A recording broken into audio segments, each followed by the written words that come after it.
travelers. Ngayon, nandito ulit tayo sa vicinity ng American University of Malta. Yan.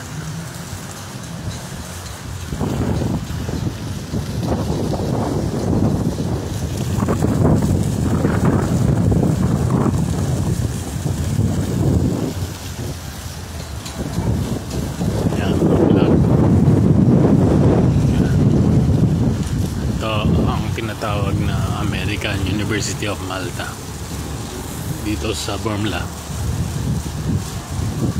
Yan ang flag ng Malta, color white and red with Maltese cross, George.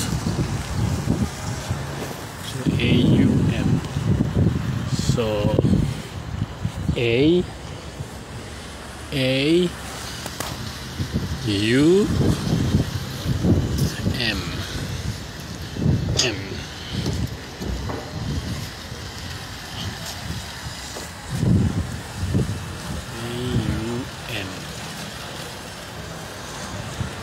So lakad muna tayo. Ayan ang AUM. So ayan, ito ang flag.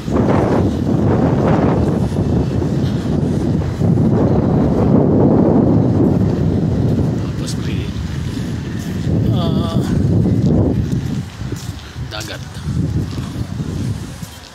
River Lake. Ito no, American University of Malta. Yan. So tama tayo. Sobrang lamig niya, grabe, lamig namin. Siguro nasa ano ngayon, nasa 9 degree sa lamig.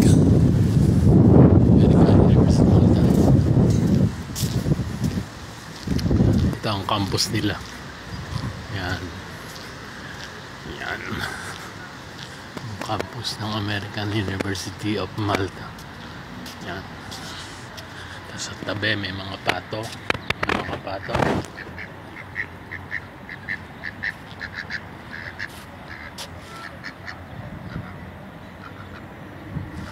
ayan ang campus.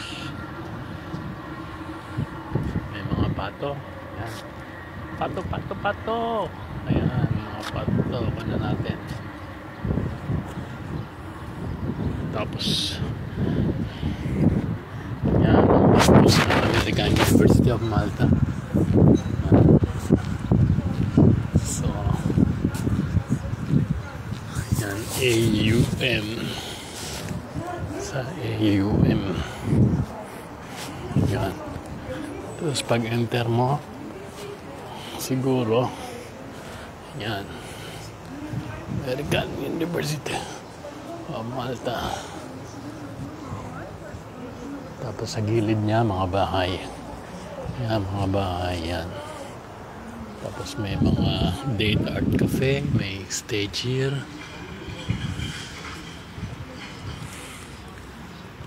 Okay, here.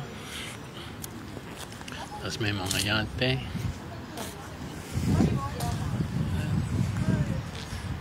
Tapos ito yung American University of Malta, Sading Building, Gateway Building, Al Ryan Building, AI Ryan Building, Sadin Palace Car Park, Knights Building, La Renaud Building.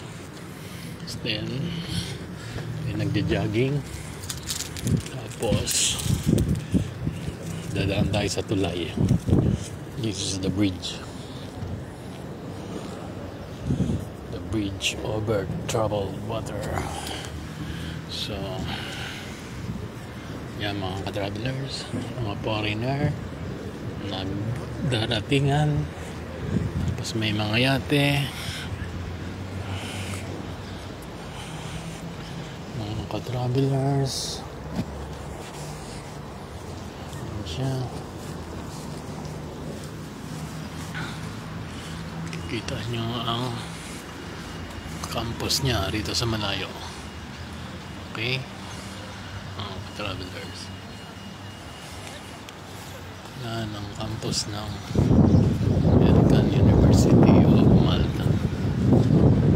So sa gilid niya ay mga yate.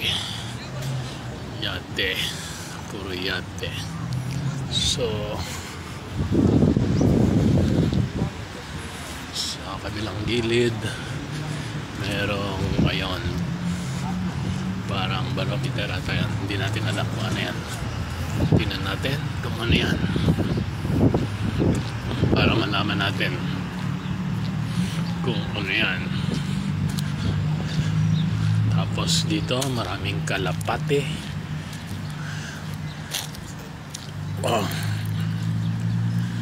Kinetic sculpture, weather steel pala, weather steel. So ayan yung mga kalapate, hindi siya mailap kasi nagsisikain. Yan ang mga kalapate dito, hindi maihilap.